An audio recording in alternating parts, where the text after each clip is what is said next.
අපි ඉන්නේ තේවත්ත පුදබිමේ. මේ තේවත්ත බැසිලිකාව තේවත්ත පුදබිම එච්චර ප්‍රසිද්ධයි. අපි දන්නවා 1940 දෙවන ලෝක යුද්ධයෙන් ලංකාව ආරක්ෂා කරලා දෙන්න කියලා මේරි මසෝඩ් රජගුරුතුමා වෙච්ච බාරය සහ ඒ බාරේ වෙච්ච ඉල්ලීම ඉෂ්ට වීමේ ප්‍රතිඵලයක් විදිහට ඉදිවුණු මේ දෙවැත්ත බැසිලිකාව නිසා තේවත්ත ප්‍රසිද්ධයි. හැබැයි මෙතන අපි අහන ප්‍රශ්නයක් තියෙනවා.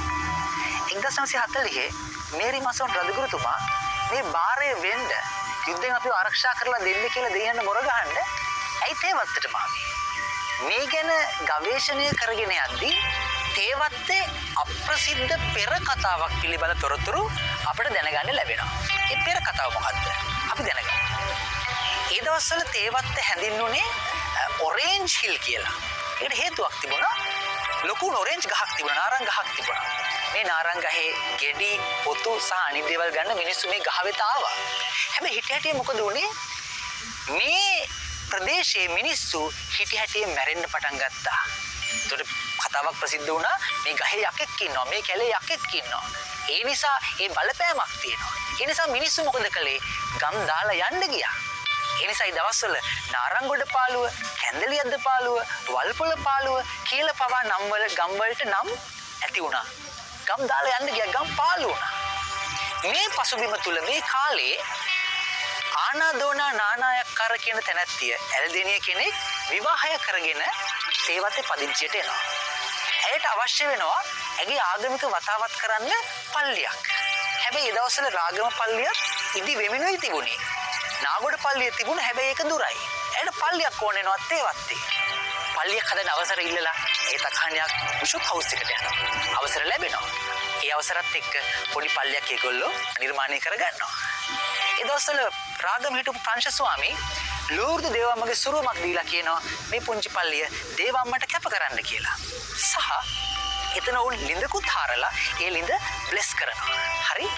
මේ කාල සීමාව තුළ පුත්තලම රාගම රේල් පාර ඉදි වෙන්න පටන් ගන්නවා.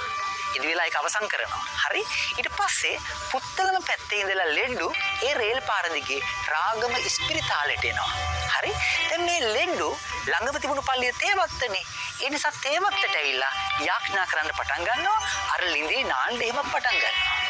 මේ තේවත්ත යාඥා කරද්දී අර ලිඳේ නාද්දී මේගොල්ලන්ගේ ලෙඩ රෝග ප්‍රාතිහාර්යාත්මක ලෙස සුව වෙන්න පටන් ගන්නවා. එතකොට කතාව ප්‍රසිද්ධ වෙනවා. අර හිටපු යකාගේ බලය දැන් බිඳිලා මේ තේවත්ත පුදබිම තුල වෙනම සුද්ධ වූ බලයක් නිර්මාණය වෙලා මෙහෙම ලොකු ජනමතයක් ඇති වෙන්න පටන් ගන්නවා.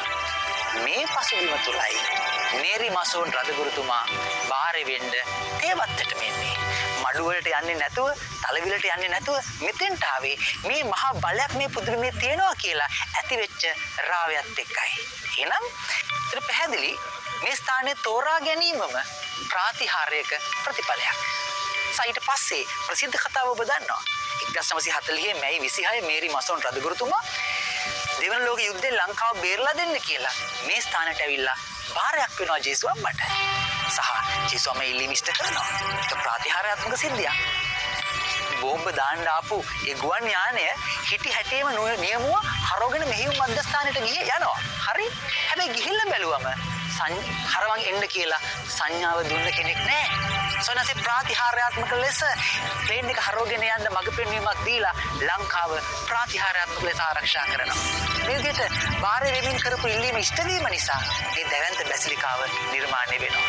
ඒකට එහෙම බලද්දී මේ බැසිලිකාව ඉදිවීමත් ප්‍රාතිහාර්යක ප්‍රතිඵලයක්. මේ ස්ථානයේ බාරේ වීම සඳහා තෝරා ගැනීමත් මම ඔබට කලින් කිව්වා ප්‍රාතිහාර්යක ප්‍රතිඵලයක්. මේ ස්ථානයේ ප්‍රාතිහාර්ය වලින් ගහන තැනක්, ප්‍රාතිහාර්ය නිතර නිතර වෙන තැනක්.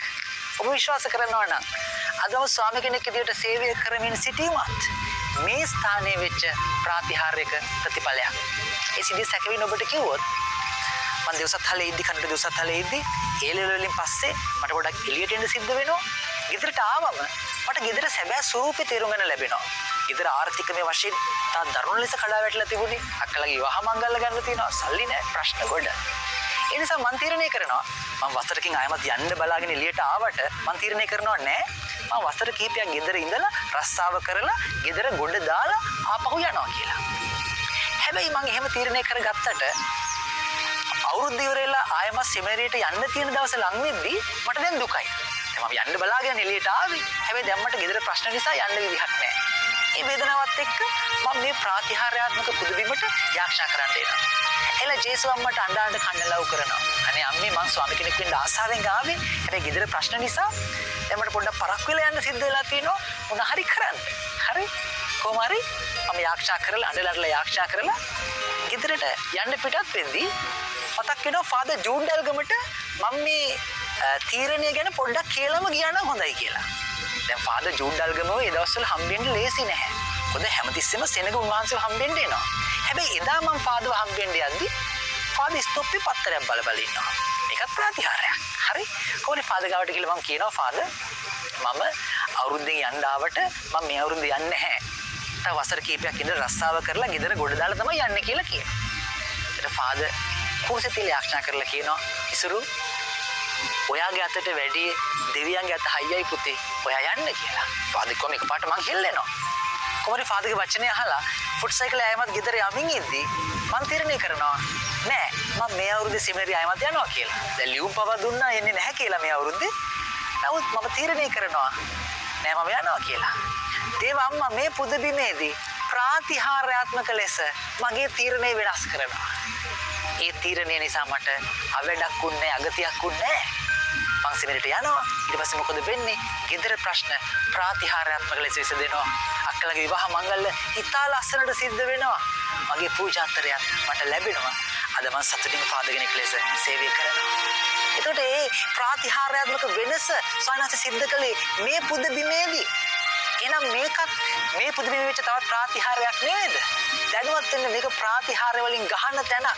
සලසේ ප්‍රාතිහාර්යාත්මක ලෙස මගේ සිතුවිල්ල වෙනස් කළා. ආද ජූඩල්ගම දුන්නු වචනේ හරහා මේක ප්‍රාතිහාර වෙන තැන. ඔබට කලින් කිව්වා. බාරේ සඳහා මේ ස්ථානයේ තෝරා ගැනීමත් ප්‍රාතිහාරක ප්‍රතිඵලයක්. මේ ස්ථානයේ ඉදිවීමත් ප්‍රාතිහාරක ප්‍රතිඵලයක්. අපේ ජීවිතවල වෙන්නේ නිරන්තර ප්‍රාතිහාර්ය මාලාවක්. ඒ නිසා ඔබට ආදරෙන් ආරාධනා කරනවා. මේ පුදුබිමට එන්න. ඒවා මගේ මැදිහත් කම ඉල්ලලා යාක්ෂා කරන්න ප්‍රාතිහාර්යයක් දකින්න. ජේසුස් පිටයි.